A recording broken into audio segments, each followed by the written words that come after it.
Awesome, guys. Thank you so much for that update. We'll check in with you again. Right now, we're going to welcome on our next guest because we have Rush Feldhacker here from Metafora, and he joins us to talk about selling in a deflationary market. Rush, thanks so much for joining us this morning. Hey, good morning. Good morning to you as well. And Rush, of course, we're seeing it everywhere on the headlines that there is just a shift, and not just the macroeconomy, but also in the freight world as well over the last few months. What are going to be some of the top items that we need to look at first?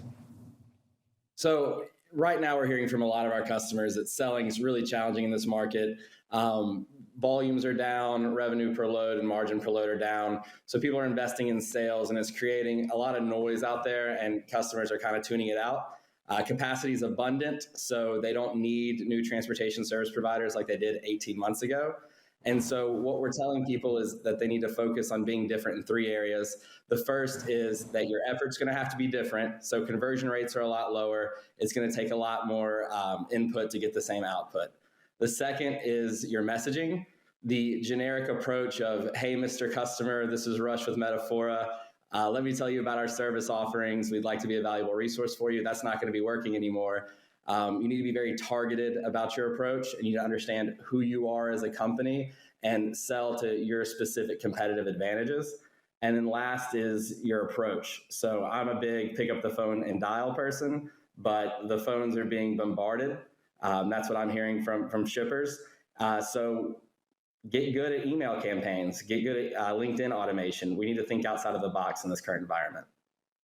And talking about a go-to-market strategy as well, it feels like given, post-COVID, pre-COVID, are there any specific things as we're coming out of this and returning to normalization that some folks, either shippers or brands, can do to set themselves apart?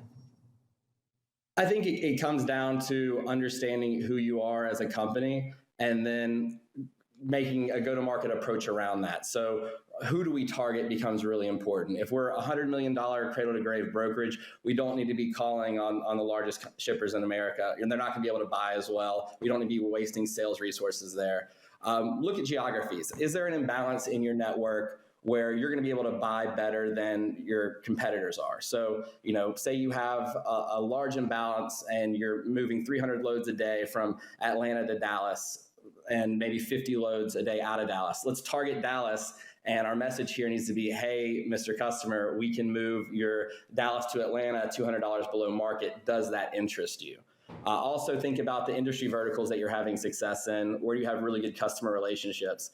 Can you get referrals from your current customers to other customers in that industry? Can you get a testimonial from a well-known customer and go to market with that to the same industry? So it's just all about being more strategic right now. The shotgun spray and pray approach isn't going to work as well. And I think that's a great messaging there, because there's so much that has just changed. We talk about this all the time, not just in the last 10 years of selling, but really in the last few quarters or months here. When we're looking at really creating that strategy and really honing in, what are going to be some of the biggest things that we have to look at when we're looking about prospecting? Yeah, I think it comes down to making sure you know what your target market is. And having a reason to call them. I think there's like two different types of sales reps. Really, you have like your analytical sales rep that's really strategic in who you call, and then you have more of like your hustle creative sales rep that just has a lot of inputs and plays the numbers game. I think right now you have to be both to have success. So like defining for your company, if you're in a leadership position, defining for your company, what revenue ranges should we be playing around in? What mode should we be playing around in? And then, using something like Sonar to see where tender rejections are high, like what areas of the country do customers need help in targeting those? And for those who still have accounts, especially, I remember when I was a broker, when you go in a down market cycle, you get a lot of pressure from customers pushing down on rate. And pricing is not the be-all, end-all now. What are some tips that you can do to convince customers to say, hey, I understand you're getting offers $200 below mine, but here's some service, here's some other data to try and keep me on this lane as an incumbent versus just going straight out to bid again? Yeah, it's really strange when prices in this industry get high, customers don't care as much because they're worried about getting capacity. And so when the lane costs $4,000, the customers like get us a truck. Price really doesn't matter that much. But when the lane drops to $2,000, it's, oh, can you get to 1950? So yeah, like right now, price is very important. Everyone budget was blown out of the water last year. So they're really trying to dial that back in now. But I think it goes back to defining who you are as a company. What strategic advantages do you have? Like, do you have a customer portal where the customer can get quotes on full truckload shipments and then book from the portal?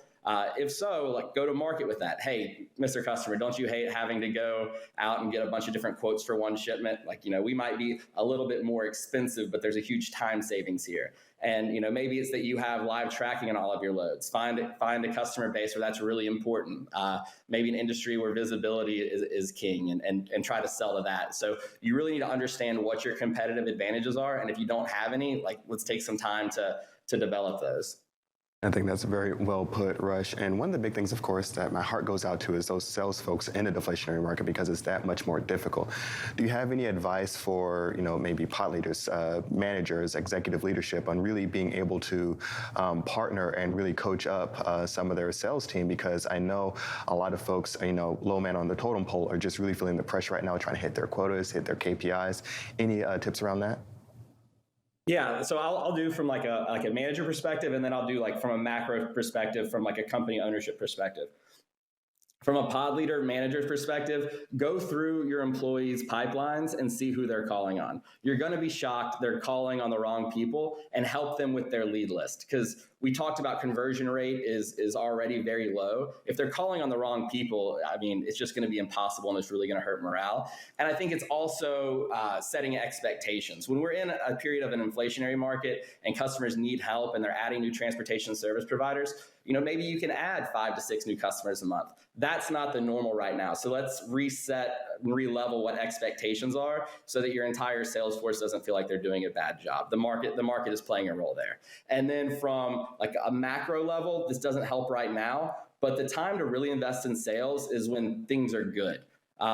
So 2 years ago, we should have been boosting up sales teams and getting all the new logo acquisition possible, knowing that winter was coming and it's going to be more challenging now.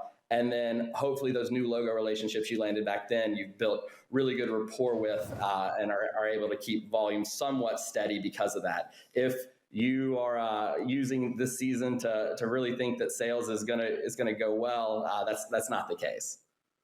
And thinking about like what makes a good sales rep, I've seen it many times where you get a hungry customer rep, they land a big account, and then they just stay. They don't keep prospecting.